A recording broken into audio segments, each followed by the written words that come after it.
Welcome to ACCI's podcast, a space where we discuss how a movement of Australian Christians is working to transform communities and nations one life at a time. Well, hello, my name is Francine Hunt and I am with the team with ACCI, which is Australian Christian Churches International, and we are a missions organisation for Australian Christian churches. And today I'm talking to Mariaana Klar. Her and her husband Erik left the shores of Australia in 1993 to be missionaries in Thailand. They had a young son with them, born in Australia. They took him over with them, and then a few years later, had another child, a daughter named Erika, and so they have been. They are the leaders and they are the founders. They are the founders and the leaders of the River, and they have locations all over Thailand, and it's an incredible blessing and mission to the people of Thailand. There's 50 people on their team who work extremely hard. They have an extremely good coffee shop, and they have churches all over Thailand, and they serve their community incredibly. So welcome, Mariaana. So I'm so thankful that you could join us today. And today, what we are talking about is raising children on the mission field. And so Erik and Mariaana raised Peta and Erika on the mission field, and now they've grown up and they're back in Australia. They came back as adults and then they married Australians and they now have families of their own. So we're talking about raising children on the mission field and then how they then integrate back into the culture that, well, at least Peta came from, or whoever, back into their homeland where their parents came from. So thanks, Mariaana, for joining us today. And so, Mariaana, you were the child. It's lovely that you've joined us, and I'm sure that we are going to get a lot from what you have to say today. You have incredible children, and they're a real blessing. They're a real blessing to everyone around them. Now, Mariaana, you were the child of missionaries. So how has that affected you parenting your own children now that your children are missionary children? Yeah, that is a huge question, huge topic really. And even as you asked me to talk about it, I just felt really excited that I can share something about my journey, how I've become a missionary mom. And so I grew up on a mission field, like you said. I came to Thailand when I was a baby, was born on a furlough. And so I was born into an era of missions where sacrifice was really the foremost thing as a missionary. So my father had come many years before that, or in 1946, and he left with his young wife from Finland, and they came with a heart to sacrifice anything and everything, whatever it would take to get the gospel to Siam, to Thai people. And for my dad, that was a heavy price that he paid. His first wife and 4 children are buried here in Thailand because of the circumstances of those days. It was very, very difficult. So by the time I was born, my 2 remaining brothers from my father's first marriage, they were now young boys, and we were all in Finland on a furlough. That's when I was born. And my parents had to make a decision at the time of whether they would be able to return back to Thailand or to stay in Finland. My dad had remarried, in case you're wondering what happened to, because my dad's first wife passed away. So they had to make that decision. Are they going to go back on the field, or what are they going to do with the children's education? So they had to leave my 2 brothers in Finland, and that was on the advice of the mission of the time. Wow. In those days, the call of God came first. Service came first. And if it meant sacrificing children, then that had to happen. And it was very hard for my parents. And there's a lot of trauma involved in that, which I won't go into now. But my brothers were left in Finland. They were young boys and far too young to be left without parents there. They were in a good family. But 5 years later, we came back to Finland. So they didn't see mom and dad for 5 years.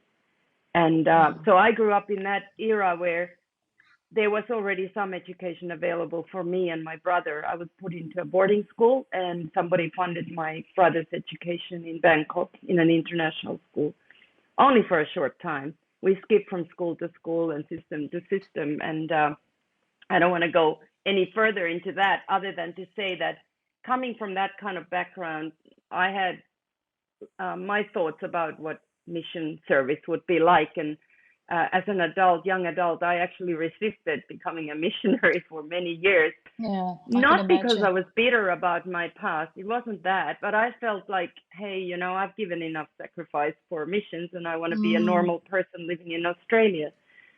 But when we walk with God and our relationship grows in God, our values and our priorities also get aligned according to the will of God. And so eventually we did come as missionaries to Thailand when I was about 30, and our little son came with us.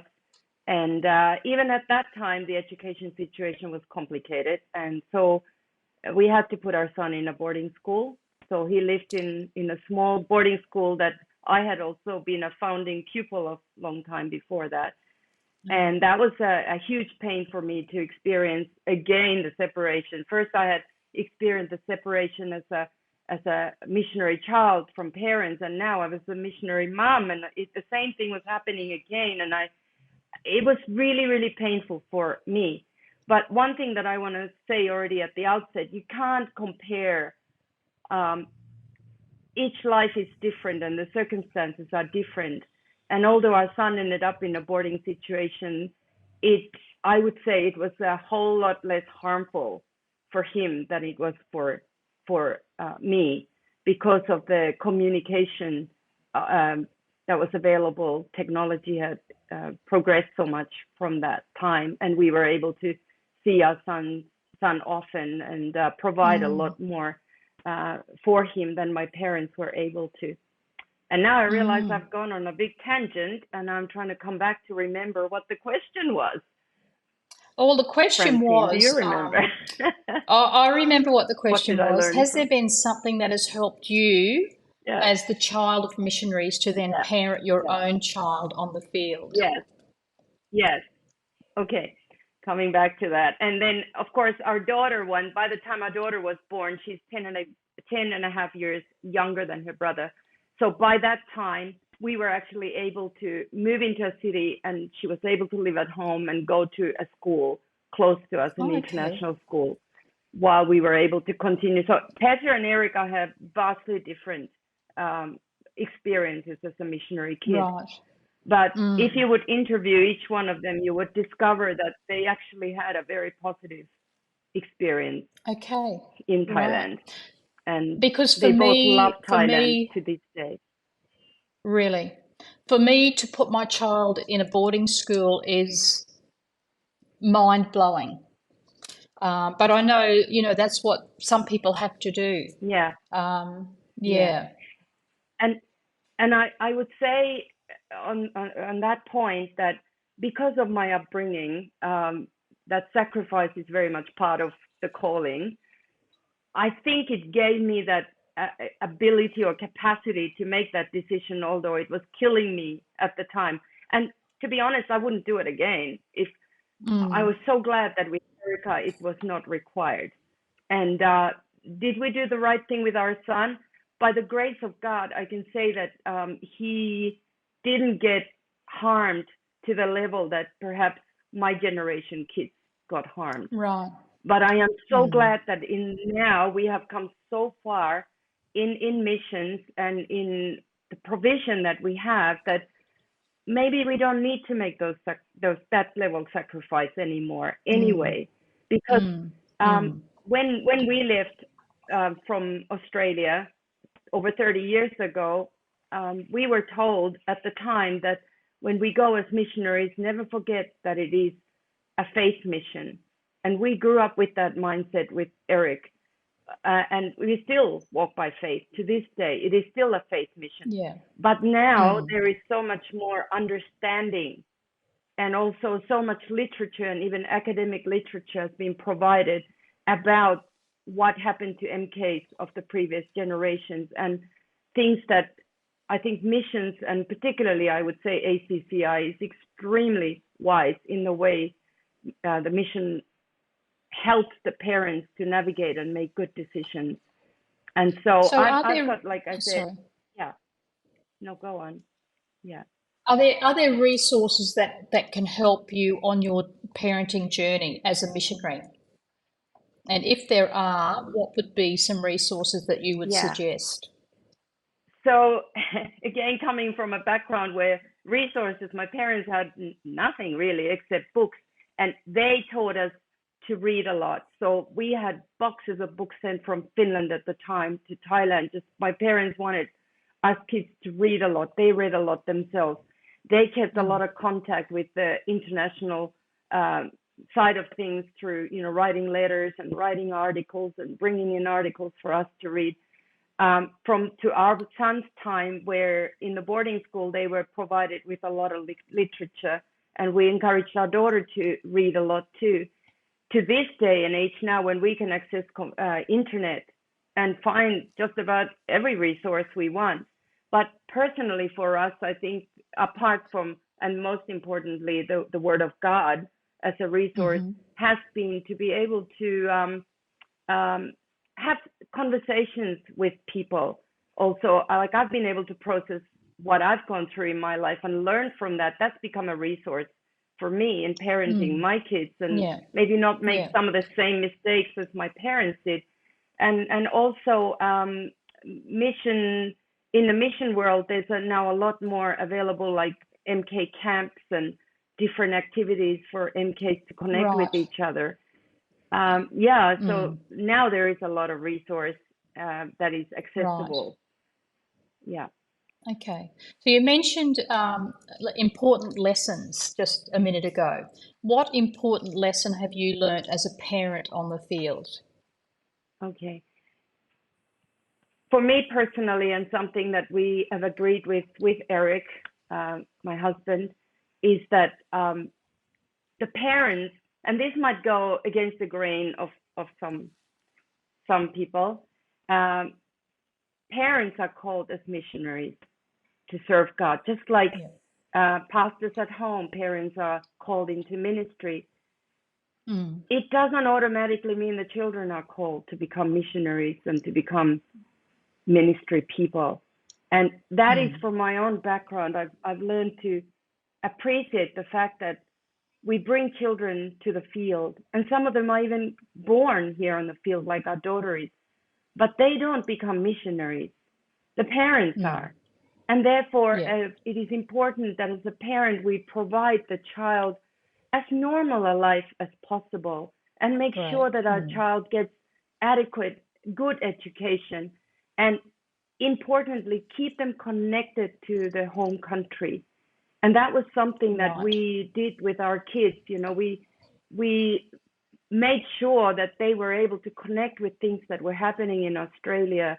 Our son came to Planet Shaker conferences when he was still quite young, and he actually traveled with one of our Thai team members because we wanted them to be exposed to what was happening in Australia. And our Hillsong conferences became our yearly rendezvous as a family. So, and our home church became so dear to our kids that they looked forward to the day that they will go back to Australia and they're going to be part of their home church. And so for us, the lessons that I have learned as a missionary parent is keep the kids connected to their home church in Australia. Help them to love that church. Never speak negatively about your sending organization or your churches.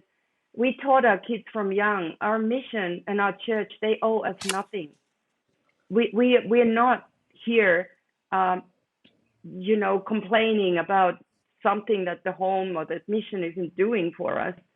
That's where I believe George Forbes, who was our mission statement head at the time, said to us, Erik and Mariaana, never forget, this is a faith mission. And that's the reality. We all depend on God.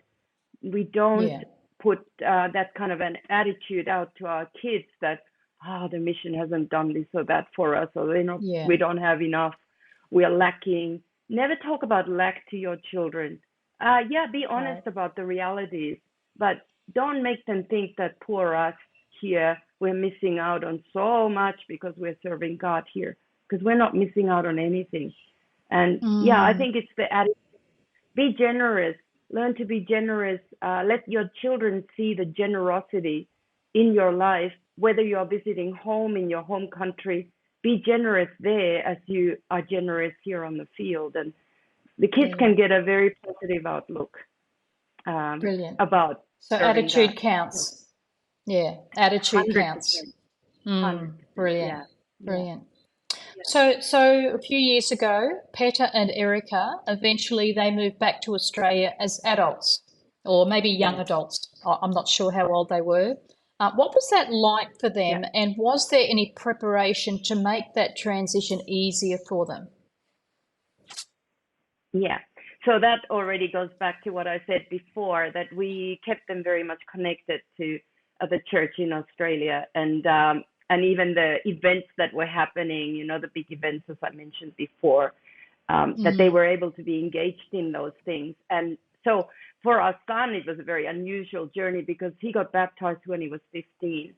And and at the time, our senior pastor, who was Bruce Hills, came to visit us in northern Thailand.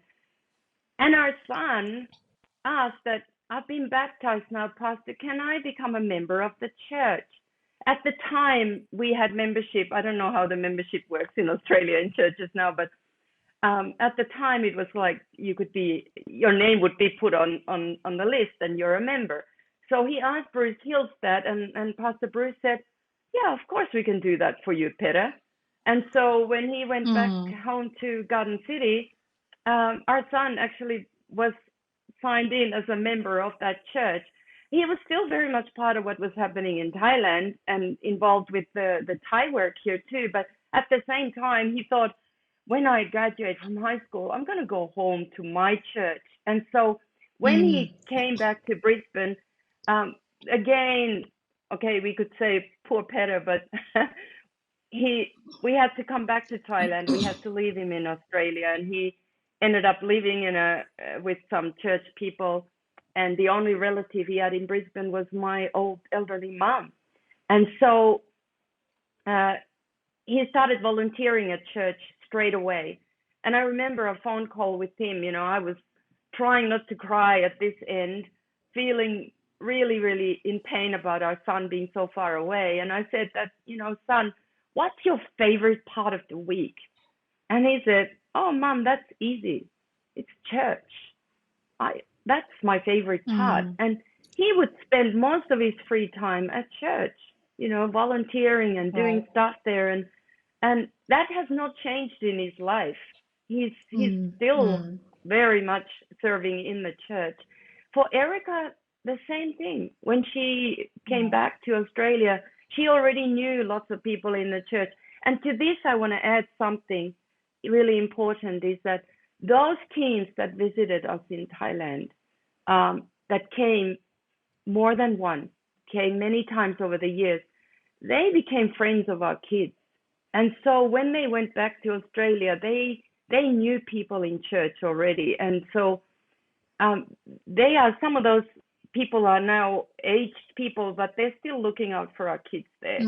And for our kids who didn't grow up with aunties and uncles and grandparents on the field, some of those teams who came, they became that kind of people for them. So the transition was really good. Yeah. Yeah. And what was that like for you as a parent, for them to go back to Australia? I cry even if I think about it. I remember when we took our son, who was 10 years older than Erika. I thank God for a girl who came so much later, because she just kept me sane that I had one child at home still. So when Peter went to Australia, I remember Erik and me at the Brisbane airport. He came to send us off, and see, I want to cry now. he came to send us off, and we bawled our eyes out with Eric through all the check-in process, going through the immigration. We were still crying when we sat on board the flight, and I don't think I've seen Eric cry like that. But it was just the reality that, okay, this is it, and but we got through it, and he did well and we did well, and with Erika it was so much easier, because by the time we left her in Australia, her brother was already there, and so we didn't feel like she was so vulnerable, because her brother was looking out for her, and they lived next door to each other, and maybe also because she had always lived with us. I don't know, maybe with our son, the fact that we had to kind of lose him again. We had got him home for 3 years, and then we lost him again, was like, can't take this. But of course we did. They are just part of life. Hey, yeah. But it still brings me to tears. Yes, and naturally, it's a mother's heart, isn't it? And now you've got all those beautiful grandchildren. It's easier now from Thailand anyway, to go backwards and forwards, which is fantastic. This is it, from the terms, we can travel and FaceTime anytime. I can see our grandson crawling every day if I want to on FaceTime. Much easier. So what would be a piece of advice that you would give a family that was contemplating going on the field, or even a family that's already there? What would be a piece of advice that you would give to them in raising children on the field? Okay, as I was saying already before, is parents come as missionaries. Children come here as children of the missionaries, but they need certain things in their life to grow healthy, and that's not just only you need a proper dwelling, obviously, and you need proper education for your children. You need to be able to provide for them on the field. That's important. But most importantly is your own attitude and how you navigate the issues yourself, that you don't end up having this, my father used to call it martyr syndrome. He said, never fall into martyr syndrome. The poor us who have sacrificed everything and, we are missing out. Don't do that, because it catches on to your children, and it will actually make you resent your calling if you do that. But let them know that they are so valuable to you that you will give them quality time.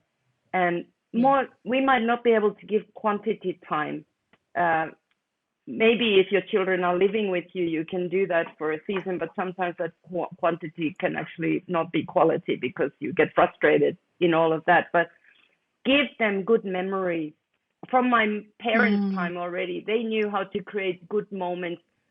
Other things have kind of faded in my mind, but the good memories, I remember the moments of, that my mom was able to create beauty where there was nothing beautiful, not with money, but with her creativity.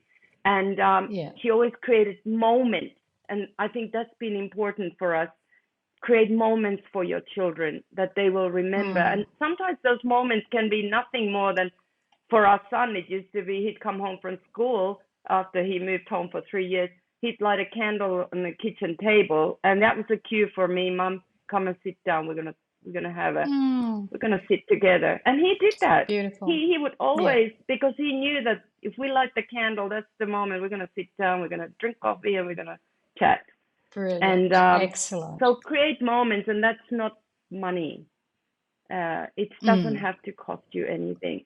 But let them know they're not missing out. Let them be honest about their feelings too. Let them blow up at you if need be.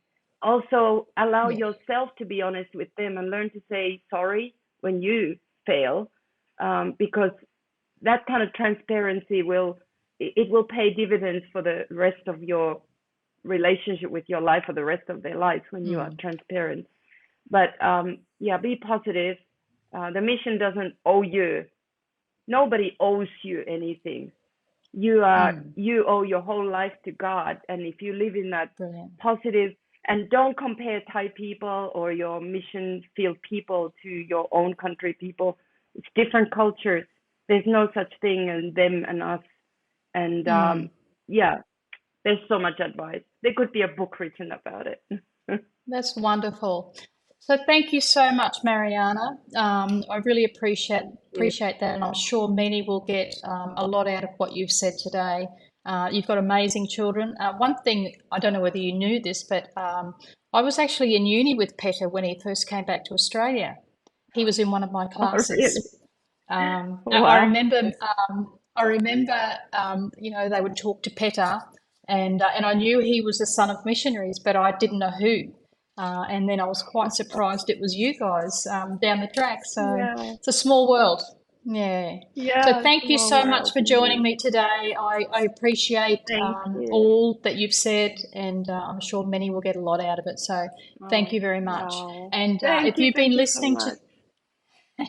if you've been listening today and you want more information about the river or any of our other field workers, go to the ACCI website, which is acci.org.au, and you will find a lot of information there. So thank you so much for joining us today. Thanks, Mariaana. Thanks for joining us for this episode of One Life at a Time. To play a part in making a difference or to find out more about ACCI's impact across the globe, visit acci.org.au.